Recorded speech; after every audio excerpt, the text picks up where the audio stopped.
Hello everyone, welcome to my channel commerce notes. आज हम इस वीडियो में कॉस्ट मैनेजमेंट जो आपका बीकॉम 4th सेमेस्टर का सब्जेक्ट है उसका चैप्टर 2 जिसका नाम है जॉब एंड बैच कॉस्टिंग, इसको डिटेल में करने जा रहे हैं इस वीडियो में जिसमें हम जॉब एंड बैच कॉस्टिंग से जितने भी थ्योरेटिकल पॉइंट ऑफ व्यू से आपको previous year question answers exam में पूछे गए हैं या फिर पूछे जा सकते हैं वो सारे हम यहाँ पे समझते हुए चलेंगे। इससे पहले हमने चैप्टर 1 किया है डिटेल में, अगर आपने नहीं देखा तो इसी वीडियो के डिस्क्रिप्शन बॉक्स में आपको प्लेलिस्ट का लिंक मिल जाएगा, वहाँ से जाके आप चेकआउट कर सकते हैं। एंड टेलीग्राम का लिंक भी हर एक डिस्क्रिप्शन में होता है, तो आप वहाँ पे जाके उसको देख सकते हैं। आपको क्या करना है, पूरी वीडियो देखनी है, समझना है, कंसेप्ट समझेंगे हम क्वेश्चन आंसर्स के थ्रू। एंड आपको वीडियो को लाइक करना है, शेयर करना है अपने फ्रेंड्स के साथ जिनका भी ये सब्जेक्ट है। एंड सब्सक्राइब नहीं किया तो सब्सक्राइब भी कर लेना है। और ऑलरेडी एडवांस्ड अकाउंटिंग भी चल रही है इस चैनल पे, एंड जो आपके क्वांटिटेटिव मेथड्स हैं, टेक्निक्स एंड मेथड्स, वो भी हमने स्टार्ट किया है। तो आपने वो नहीं देखे तो आप क्या है वो भी देख सकते हो। हर किसी की प्लेलिस्ट बनी है बीकॉम 4th सेमेस्टर के सब्जेक्ट्स की, तो आप उसको जाके जरूर देख सकते हो। तो स्टार्ट करते हैं chapter number 2 job and batch costing, जिसमें सबसे पहला क्वेश्चन जो कि बहुत ही ज़्यादा रिपीट होता है, जॉब कॉस्टिंग क्या है। परफॉर्मर बताने आपको कॉस्ट शीट का under such a system and also give the advantages and weakness of job order cost accounting. तो यहाँ पे आपको क्या पूछा जाएगा या फिर जो हम ये आंसर कर रहे हैं वो किन किन क्वेश्चंस का आंसर है। सबसे पहले तो जॉब कॉस्टिंग का मीनिंग समझना है आपको, क्या होती है। फिर आपको बताना है इसके फीचर्स पढ़ेंगे हम यहाँ पे, लिमिटेशंस पढ़ेंगे हम यहाँ पे, एंड क्या है हम इसका परफॉर्मर भी देखेंगे कॉस्ट शीट का। ठीक है, तो ये सारे टॉपिक हम ऐसे ऐसे क्वेश्चन पूछते हैं 15 मार्क्स में, और उसके अंडर फिर आपको ये करना होता है। तो स्टार्ट करते हैं बिना किसी देरी के। सबसे पहले समझते हैं जॉब कॉस्टिंग क्या होता है, फिर हम क्या है 1 बाय 1 क्या है जो जो हमसे पूछा था उसको डिस्कस करेंगे। तो स्टार्ट करते हैं इसको करना। देखो, जॉब कॉस्टिंग ना एक ऐसा मेथड है, किस चीज़ का मेथड है, कॉस्ट को कैलकुलेट करने का, और इसे यूज़ किया जाता है कंपनी के द्वारा जब वो क्या है प्रोड्यूस कर रही है गुड्स को और सर्विसेज को based on specific customer order. देखो, आपकी एक कंपनी है, अब आप गुड्स को तभी प्रोड्यूस करते हो जब सामने से कस्टमर आपको बताता है कि मुझे ऐसा प्रोडक्ट चाहिए, उसमें ऐसे फीचर चाहिए, ये होना चाहिए, ये होना चाहिए। जब वो अपनी रिक्वायरमेंट बता रहा है और आप क्या है फिर उसको बना रहे हो, तो आपको देखना है यार कि जो कॉस्ट लग रही है उसको मुझे कैलकुलेट करना है। तो वहाँ पे जब आपको कॉस्ट कैलकुलेट करना है तो वहाँ पे आपके पास एक मेथड होता है जिसे हम कहते हैं जॉब कॉस्टिंग। ठीक है, आई रिपीट, जॉब कॉस्टिंग एक ऐसा मेथड है कॉस्ट को कैलकुलेट करने का जिसे यूज किया जाता है जब आप गुड्स को प्रोड्यूस कर रहे हो या फिर सर्विसेज को प्रोड्यूस कर रहे हो based on specific customer order. Customer ने स्पेसिफिकली क्या ऑर्डर दिया हुआ है। This means that every job is different, मतलब कि हर एक ऑर्डर अलग होगा, तो हर किसी की जो कॉस्ट कैलकुलेशन है वो भी अलग होगी। ठीक है, the main goal of job costing is to find out how much it cost to complete a particular job. Main हमारा गोल इसमें ये होता है कि हमें हर एक ऑर्डर पे कितनी कॉस्ट लगी है उसको कंप्लीट करने में वो जानना है, and whether there is a profit और लॉस, और क्या किस ऑर्डर पे हमें प्रॉफिट हुआ है, किस ऑर्डर पे हमें लॉस हुआ है। क्योंकि देखो, अगर ना एक ही जैसे प्रोडक्ट बनाते हो तो आपको पता है मेरी कॉस्ट सब में सेम है, तो मेरा प्रॉफिट भी जितना मार्जिन एक प्रोडक्ट में आ रहा है वो सब में आएगा। बट इसमें क्या होता है, हर कस्टमर अलग है, उसकी नीड अलग है, उसका जो उसने आपको बताया कि मेरे को ऐसे प्रोडक्ट चाहिए, तो वहाँ पे क्या है किसी ने बहुत सारे फीचर्स बताए हैं, तो आपको क्या है उस प्रोडक्ट को बनाने में बहुत ज़्यादा कॉस्ट आएगी, तो आप उसके अकॉर्डिंग अपना मार्जिन रखोगे। फिर कोई एक ऐसा कस्टमर है जो कि आपको कुछ फीचर्स में एक प्रोडक्ट मांग रहा है, उसमें आपकी अलग कॉस्ट आएगी। तो यहाँ पे हर किसी की अलग अलग कॉस्ट आती है, तो आपको यहाँ पे जॉब कॉस्टिंग को क्या करना होता है, यूज़ करना होता है। एक एग्जाम्पल लेते हैं, सपोज अ फर्नीचर शॉप, मान लो एक फर्नीचर शॉप है, ठीक है, जो क्या है ऑर्डर लेती है कस्टमाइज्ड वुडन टेबल हम बनाएंगे, मतलब कि अकॉर्डिंग टू योर नीड। मतलब कस्टमर क्या है जैसे भी उन्हें टेबल चाहिए, आप हमें बताओ आपको सर्कल में चाहिए, स्क्वायर में चाहिए, कैसा चाहिए, ठीक है, किस वुड का चाहिए, तो आप अपने अकॉर्डिंग हमें बताओ, हम क्या कस्टमाइज्ड आपके नीड के अकॉर्डिंग बना के देंगे।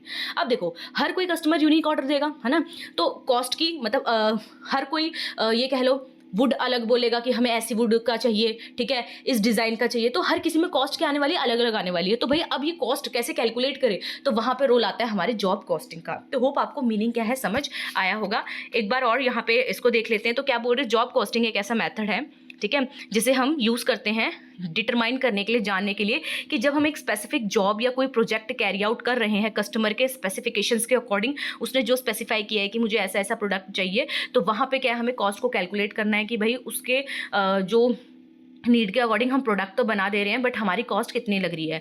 ईच जॉब और work order treated as independent unit, हर किसी जो प्रोडक्ट है, जो भी ऑर्डर है उसको इंडिपेंडेंट माना जाता है, ठीक है, कॉस्टिंग के पर्पस के लिए। प्राइमरी ऑब्जेक्टिव यही होता है देखो जॉब कॉस्टिंग का, कि हमें कैलकुलेट करना है कितनी टोटल कॉस्ट हमारी लगी हर एक प्रोडक्ट को बनाने में या हर एक जॉब को परफॉर्म करने में, एंड हमें असेस करना होता है कि भाई प्रॉफिट हुआ या लॉस हुआ, ठीक है। तो यहाँ पे हमने यही समझा है कि जॉब कॉस्टिंग एक कॉस्ट कैलकुलेशन मेथड है जो यूज़ होता है तब जब कंपनी को स्पेशल कस्टमर के ऑर्डर, मतलब कि स्पेशली जो कस्टमर ऑर्डर करते हैं अलग से, वो प्रोडक्ट बनाने होते हैं, वो सर्विसेज बनानी होती हैं, ऑफर करनी होती है, मतलब हर जॉब या ऑर्डर अलग अलग होते हैं, ठीक है। तो उनकी क्या कॉस्ट भी अलग अलग आती है। तो इसका मेन ऑब्जेक्टिव यही है हमारा कि हमें कैलकुलेट यार अलग अलग कॉस्ट को अलग अलग कैलकुलेट करना पड़ेगा ये जानने के लिए कि प्रॉफिट हुआ या लॉस हुआ। एग्जाम्पल मैंने आपको बता दिया, कस्टमाइज्ड वुडन टेबल की कंपनी है तो वो हर किसी का ऑर्डर अलग अलग ले रही है, तो उसको अलग अलग कॉस्ट देखनी है प्रॉफिट और लॉस जानने के लिए, तो वो जॉब कॉस्टिंग का यूज़ करेगी। नाउ अब हम देखते हैं फीचर्स, तो वो आपको समझ आ रहा होगा। तो स्टार्ट करते हैं इसके फीचर्स वन बाय वन करना। सबसे पहला है स्पेसिफिक ऑर्डर। जॉब कॉस्टिंग सिर्फ स्पेशल ऑर्डर के लिए होता है, ठीक है, मास प्रोडक्शन के लिए इसे हम वहाँ पे यूज़ नहीं करते हैं। जब आपको क्या है हर एक प्रोडक्ट को इंडिपेंडेंटली ट्रीट कर रहे हो, उसकी कॉस्ट अलग अलग जाननी है, तो जॉब कॉस्टिंग का आप यूज़ करते हो। नेक्स्ट है यूनिक कैरेक्टरिस्टिक्स। हर जॉब के डिज़ाइन अलग होता है, उसमें जो प्रोसेस लग रही है वो अलग होता है, ठीक है, उस पर स्पेशल ध्यान देना पड़ता है यहाँ पे, तो इसीलिए क्या है जॉब कॉस्टिंग इन सब में ध्यान देती है अलग अलग फीचर्स में। फिर है जॉब वेरिएबिलिटी, कह रहे कोई भी दो जॉब सेम नहीं होती है, इसमें हर एक जॉब एक दूसरे से वेरी करती है, हर ऑर्डर यूनिक होता है, तो वेरिएबिलिटी होती है। नेक्स्ट है डिफरेंट प्रोसेस। हर जॉब जो भी अलग अलग जॉब है या जो भी अलग अलग ये कह लो ऑर्डर है, उसको बनाने में मैन्युफैक्चरिंग प्रोसेस क्या अलग अलग हो सकती है। फिर है शॉर्ट ड्यूरेशन। अब इसका क्या मतलब है कि ज़्यादातर जॉब्स कम समय में क्या है यहाँ पे कंप्लीट हो जाते हैं, क्योंकि ऑर्डर है, बनाना है आपको, और एक या दो प्रोडक्ट उसने बोले होंगे आपको बनाने के लिए, तो शॉर्ट टर्म ड्यूरेशन होती है।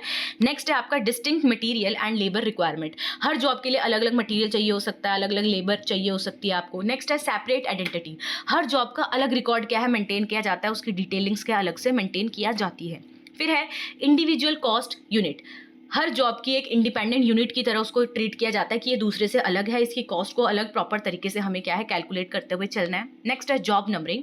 हर जॉब को एक यूनिक नंबर क्या है असाइन किया जाता है ताकि हम उसको इजीली ट्रैक कर सकें। फिर है कॉस्ट ट्रैकिंग। हर जॉब की सेपरेट कॉस्ट शीट मेंटेन होती है सो दैट हमें एग्जैक्ट एक्सपेंस कितना है वो पता लग जाए। नेक्स्ट है प्रॉफिट और लॉस डिटर्मिनेशन। प्रॉफिट और लॉस को कैलकुलेट करने के लिए हम इसमें क्या है, एक तो ये करते हैं कि हर प्रॉफिट से किस प्रॉफिट से आपको क्या है प्रॉफिट हो रहा है या कहाँ से आपको क्या है लॉस हो रहा है। तो जब क्या है जॉब कंप्लीट हो जाती है तो हम क्या है टोटल कॉस्ट और सेलिंग प्राइस को कंपेयर करते हैं और देखते हैं कि हमें प्रॉफिट हुआ है या लॉस हुआ है। अब हम पढ़ते हैं एप्लीकेशन एंड सूटेबिलिटी कहाँ है, कहाँ इसे अप्लाई किया जाता है, कहाँ ये सूटेबल है। तो अब देखना है हमने जॉब कॉस्टिंग कहाँ कहाँ यूज़ होती है, ठीक है। ये उन इंडस्ट्रीज़ में यूज़ होती है बेसिकली जहाँ पे स्पेशल कस्टमर ऑर्डर्स के बेसिस पे क्या है प्रोडक्ट या सर्विसेज को बनाया जाता है, दिया जाता है।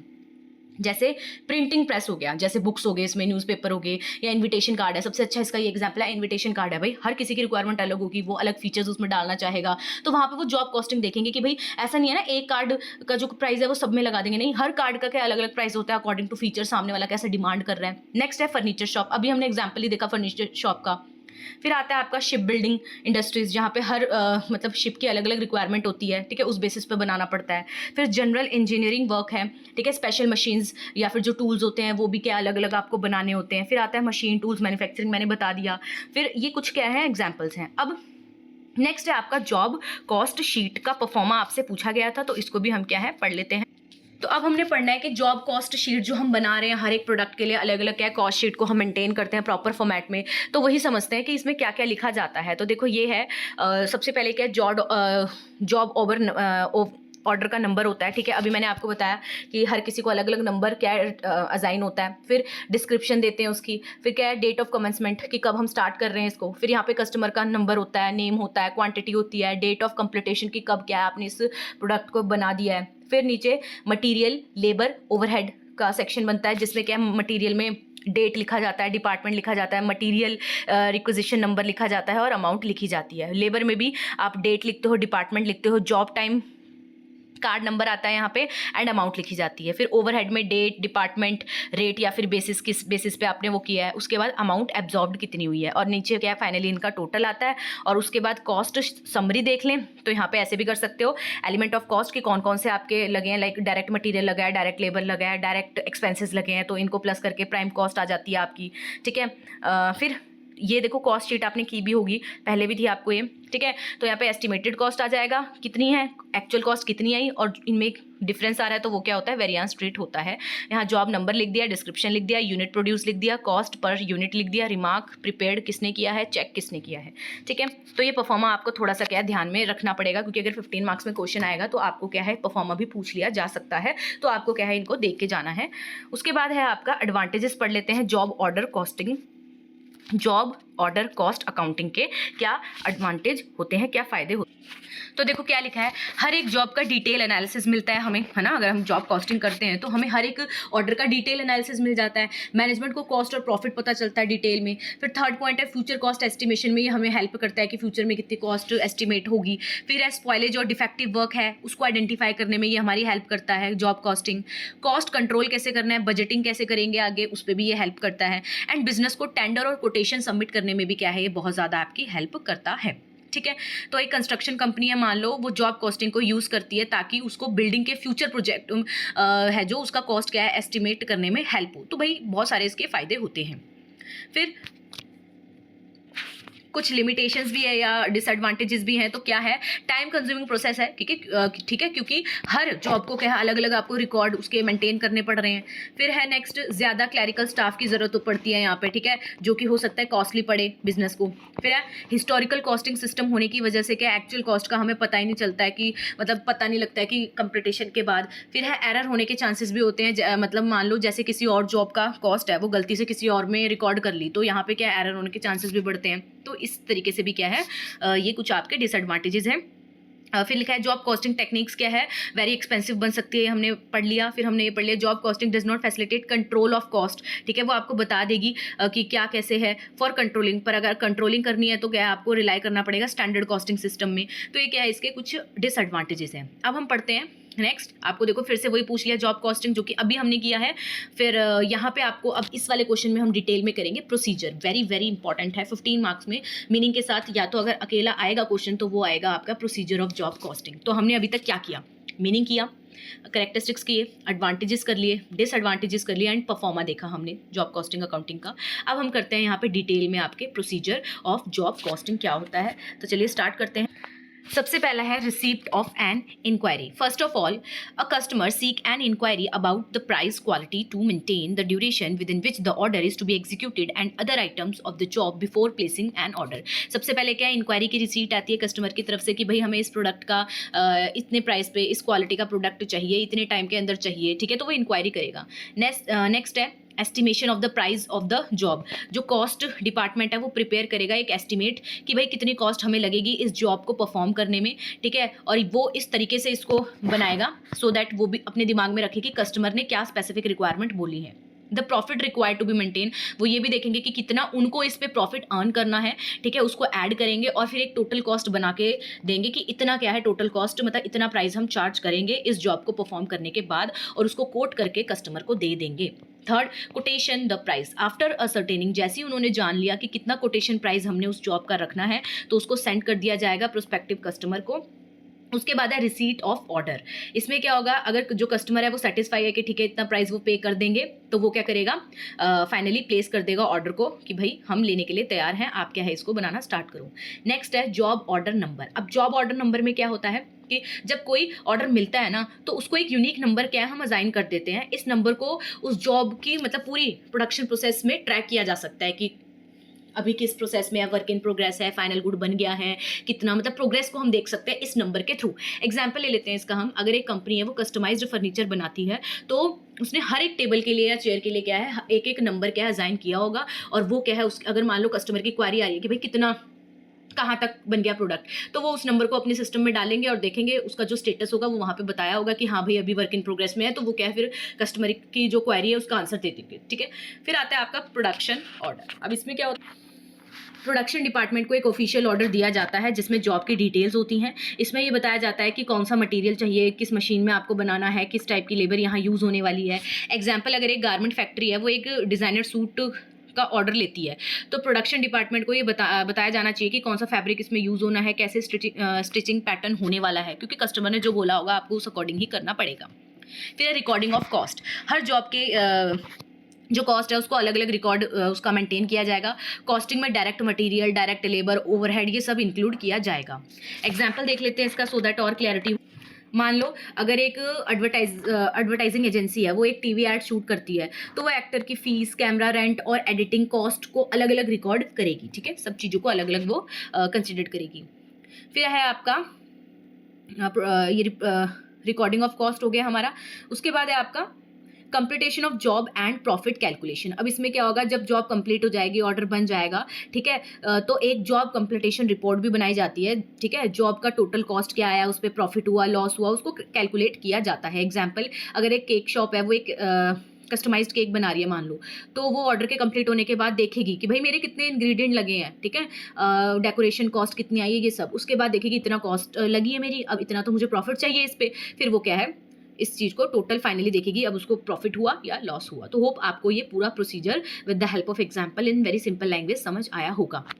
फिर देखो क्वेश्चन क्या आया हुआ है आपको दोबारा से, बैच कॉस्टिंग क्या होती है बतानी है। अब हम करेंगे बैच कॉस्टिंग। अभी तक हमने जो किया वो था जॉब कॉस्टिंग, तो होप आपको जॉब कॉस्टिंग पता लग गया हो, या तो जॉब कॉस्टिंग से आता है या तो बैच कॉस्टिंग से आता है। जॉब कॉस्टिंग से meaning, advantages, disadvantages, features, pro forma and procedure, ये सारे हमने कर लिए। ये टॉपिक ही आ रहे हैं आपको, ठीक है, 5 और 15 मार्क्स में। अब हम देखते हैं भाई बैच कॉस्टिंग क्या होता है। देखो इसमें भी आपको प्रोसीजर बताना है बैच कॉस्टिंग का, ठीक है, किस इंडस्ट्रीज में ये यूज़ किया जा सकता है, ठीक है, कहाँ कहाँ सूटेबल है या अप्लाई किया जाता है, ठीक है, एंड इसके भी आपको फीचर्स वगैरह बताने होंगे। ठीक है, तो स्टार्ट करते हैं, ये हमारा बैच कॉस्टिंग का टॉपिक। तो स्टार्ट करते हैं मीनिंग इसका पढ़ना कि बैच कॉस्टिंग होती क्या है।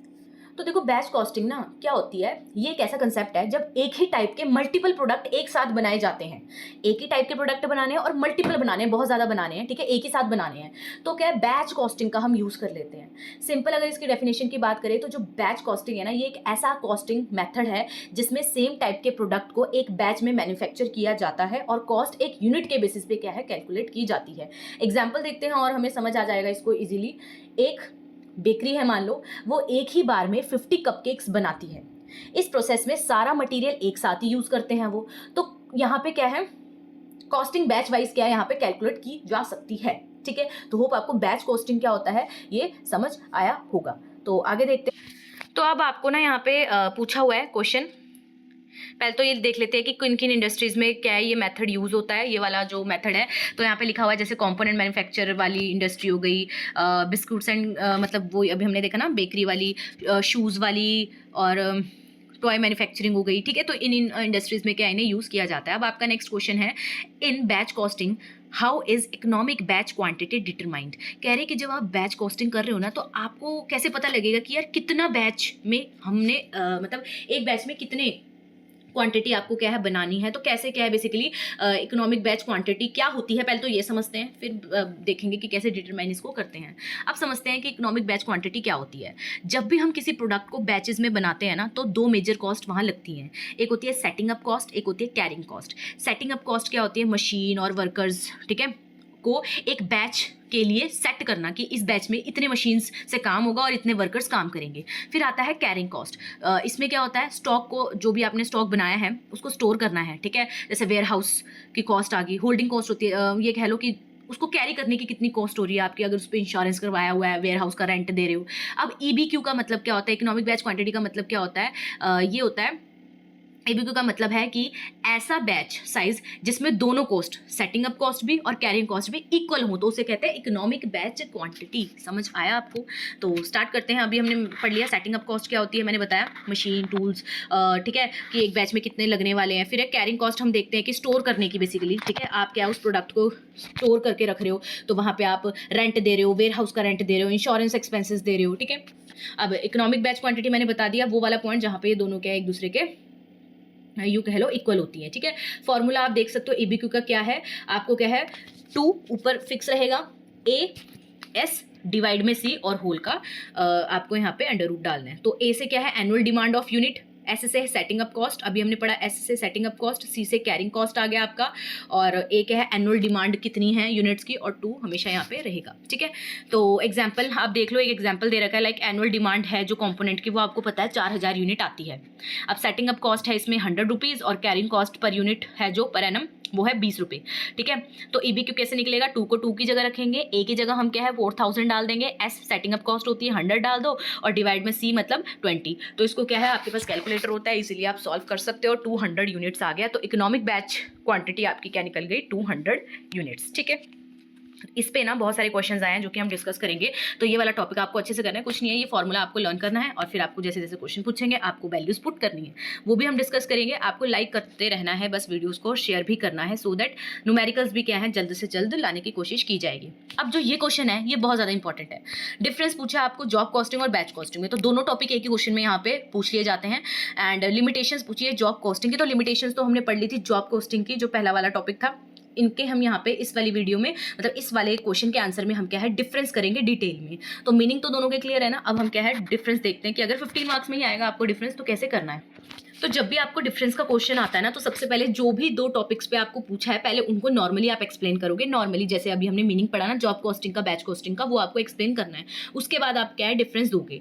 तो देखो किस बेसिस पे हम डिफरेंशिएट कर रहे हैं, एक साइड में वो लिखा है हमने, फिर किनको कर रहे हैं, जॉब कॉस्टिंग को और बैच कॉस्टिंग को। तो मीनिंग देखें तो देखो जॉब कॉस्टिंग क्या होती है, जहाँ हर जॉब यूनिक होती है और कस्टमर की डिमांड के अकॉर्डिंग होती है। तो वहाँ पे क्या है मतलब कि कस्टमर के डिमांड के अकॉर्डिंग क्या हम प्रोडक्ट बनाते हैं, तो वहाँ पे जॉब कॉस्टिंग को यूज़ किया जाता है। बैच कॉस्टिंग क्या होता है, एक बैच में सेम टाइप के मल्टीपल प्रोडक्ट को हम मैन्युफैक्चर करते हैं, तो वहाँ पे क्या है उसको बैच कॉस्टिंग कहते हैं, अगर हम वहाँ पे कॉस्ट निकालना चाह रहे हैं। फिर है सेपरेट नंबर और नेम। तो जॉब कॉस्टिंग में हर जॉब का अलग अलग नंबर होता है, अभी हमने पढ़ा, पर बैच कॉस्टिंग में हर बैच का एक अलग नंबर होता है, बैच का अलग नंबर होता है यहाँ पे, ठीक है। फिर नेचर ऑफ वर्क की बात करें तो जॉब कॉस्टिंग में हर जॉब अलग अलग होती है और उसकी जो वर्क प्रोसेस है वो भी क्या है मतलब वर्क करते हुए जो भी प्रोसेस लग रही है वो अलग अलग होती है। बैच कॉस्टिंग की बात करें अगर हम, तो एक बैच में सेम टाइप के प्रोडक्ट बनते हैं और प्रोसेस भी परफॉर्म होती है। फिर है कॉस्ट यूनिट की बात करें तो जॉब कॉस्टिंग में कॉस्ट एक जॉब के बेसिस पे कैलकुलेट की जाती है, ठीक है। बैच कॉस्टिंग में कॉस्ट को बैच के बेसिस पे क्या किया जाता है, कैलकुलेट किया जाता है। फिर है कॉस्ट एक्यूमुलेशन। जॉब कॉस्टिंग में कॉस्ट है जो वो जॉब वाइज कैलकुलेट की जाती है, एंड बैच कॉस्टिंग में जो कॉस्ट है वो बैच वाइज क्या है कैलकुलेट की जाती है, ठीक है। फिर है determination of cost per unit. तो अगर आपको कॉस्ट पर यूनिट निकालना है तो यहाँ पे कॉस्ट पर यूनिट को डिटरमाइन किया जाता है जब आप डिवाइड कर दोगे total cost on the job cost sheet को बाय जो नंबर ऑफ यूनिट्स आपने प्रोड्यूस किए हैं। और यहाँ पे अगर हम बैच कॉस्टिंग की बात करें तो जो भी कॉस्ट पर यूनिट यहाँ पे डिटरमाइन की जाएगी डिवाइड करके टोटल कॉस्ट ऑफ बैच को किससे, नंबर ऑफ यूनिट जो भी प्रोड्यूस की गई है उस बैच में। अब कहाँ कहाँ पे यूज़ होता है तो देख लेते हैं कहाँ कहाँ पे इसको यूज़ किया जाता है। तो अभी हमने पढ़ा जॉब कॉस्टिंग को वहाँ उन इंडस्ट्रीज़ में यूज़ किया जाता है जहाँ पे क्या उनको स्पेशलाइज्ड कस्टमाइज्ड प्रोडक्ट बनाने हैं, हर किसी कस्टमर की अलग अलग रिक्वायरमेंट है। बैच कॉस्टिंग वहाँ यूज़ करते हैं उन इंडस्ट्रीज़ में जहाँ पे मैन्युफैक्चर किए जाते हैं ये कह लो कि लॉट्स में गुड, ठीक है, सेम टाइप के गुड्स। फिर है कॉस्टिंग प्रोसीजर। तो अगर हम कॉस्टिंग प्रोसीजर की बात करें तो अगर हम पहले जॉब कॉस्टिंग की बात करें तो हर जॉब का अलग अलग मतलब ये कह लो कॉस्ट शीट बनती है, प्रिपेयर की जाती है। बट अगर बैच की बात करें तो हर बैच की अलग अलग बैच कॉस्ट शीट बनाई जाती है। फिर आपको है फ्लो ऑफ प्रोडक्शन की बात करें तो देखो जॉब कॉस्टिंग में अगर हम फ्लो ऑफ प्रोडक्शन की बात करें तो प्रोडक्शन कॉन्टिन्यूस नहीं होती है क्योंकि हर जॉब अलग अलग होती है, ठीक है। बट बैच कॉस्टिंग की बात करें तो जो प्रोडक्शन कॉन्टिन्यूस यहाँ पे हो सकती है, हो भी सकती है, नहीं भी हो सकती है, क्योंकि बैच बन रहे हैं ना, तो बैच सेम भी बन सकते हैं, उसके बाद दोबारा वही बैच बना लो आप, या फिर एक बैच बना लिया आप दूसरा बना रहे हो। फिर है आपका पर्पस ऑफ प्रोडक्शन। तो जॉब कॉस्टिंग में आपका जो पर्पस ऑफ प्रोडक्शन होता है वही होता है कि कस्टमर के ऑर्डर पर क्या है कस्टमर का ऑर्डर आएगा, उस पर हम क्या है फिर प्रोडक्शन करेंगे उसके आने के ऑर्डर लेने के बाद। बैच कॉस्टिंग में पर्पस होता है आपका कि सेल या जो कंपनी यूज़ के लिए मतलब सेल के लिए बनाते हैं, ठीक है, या फिर प्रोडक्शन के लिए क्या आप बैचेस पे बनाते हो। ट्रांसफ़र ऑफ कॉस्ट की बात करें अगर हम तो देखो जॉब कॉस्टिंग में एक जॉब की जो कॉस्ट है वो दूसरी जॉब में ट्रांसफ़र नहीं होती है। बट अगर बैच कॉस्टिंग की बात करें तो एक बैच की जो कॉस्ट है वो दूसरे बैच में ट्रांसफ़र यहाँ पर भी नहीं होती है, ठीक है। तो दोनों में बेसिकली क्या है ट्रांसफ़र हम नहीं करते हैं कॉस्ट एक दूसरे की। तो उसके बाद बोला है व्हेन कॉस्ट कंप्यूटेड, कब निकालते हैं कॉस्ट को हम, कॉस्ट कैलकुलेशन का क्या टाइम होता है बेसिकली। तो जॉब कॉस्टिंग में जॉब कंप्लीट होने पे कॉस्ट को कैलकुलेट किया जाता है। बैच कॉस्टिंग में भी क्या करते हैं हम, बैच कंप्लीट होता है तब वहाँ जॉब कंप्लीट होती है तब कॉस्ट कैलकुलेट करोगे, यहाँ बैच कंप्लीट होगा तब कॉस्ट को कैलकुलेट करोगे। फिर है मैनेजीरियल कंट्रोल। तो जॉब कॉस्टिंग में मैनेजीरियल कंट्रोल थोड़ा डिफिकल्ट होता है क्योंकि हर जॉब क्या अलग अलग होती है। और अगर बैच कॉस्टिंग की बात करें तो यहाँ पे थोड़ा इजी होता है, ठीक है, पर हर बैच के अलग अलग क्या है सेटअप होता है। तो होप आपको ये क्वेश्चन का आंसर भी समझ आया होगा। फिर आपसे देखो दोबारा से ये पूछा गया है difference between job costing and process costing. तो प्रोसेस कोस्टिंग वाला जो चैप्टर आएगा वहाँ पे हम जॉब कोस्टिंग और प्रोसेस कोस्टिंग में क्या है डिफरेंस देखेंगे। तो अभी तक ये जो क्वेश्चंस हैं ये इस चैप्टर से आए हैं, तो होप आपको समझ आए होंगे। अगर ये जो भी हमने आज पढ़ा ये समझ आया है तो लाइक करना है, शेयर करना है। इससे पहली वीडियो नहीं देखी तो वो भी देख लो, उससे पहले हमने सिलेबस डिस्कस किया है तो वो नहीं देखा है तो वो भी देख लो। तो आपको क्या करना है, मतलब चैनल को एक्सप्लोर करना है, वहाँ पे बहुत सारा कंटेंट आपके बीकॉम 4th सेमेस्टर से रिलेटेड है तो आपको वो मिल जाएगा। टेलीग्राम का लिंक हर वीडियो के डिस्क्रिप्शन में होता है, आपको उसको जरूर ज्वाइन कर लेना है। कोई वीडियो बनती है सबसे पहले उसको वहाँ पे सेंड कर दिया जाता है सो दैट आपको पता लग जाए कि आपका जो सब्जेक्ट से रिलेटेड वीडियोज़ अपलोड हो चुकी हैं। ज़्यादा से ज़्यादा आपने शेयर करना है। एंड मिलते हैं नेक्स्ट वीडियो में चैप्टर 3 के साथ, जिसमें अगेन हम थ्योरेटिकल पॉइंट ऑफ व्यू से जो क्वेश्चन आंसर्स हैं वो करेंगे। उसके बाद हम इसके प्रैक्टिकल्स भी करने वाले हैं। तो अगर आपको प्रैक्टिकल जल्द से जल्द चाहिए तो आप कमेंट कर सकते हैं। तो मिलते हैं नेक्स्ट वीडियो में, तब तक के लिए thank you for watching this video.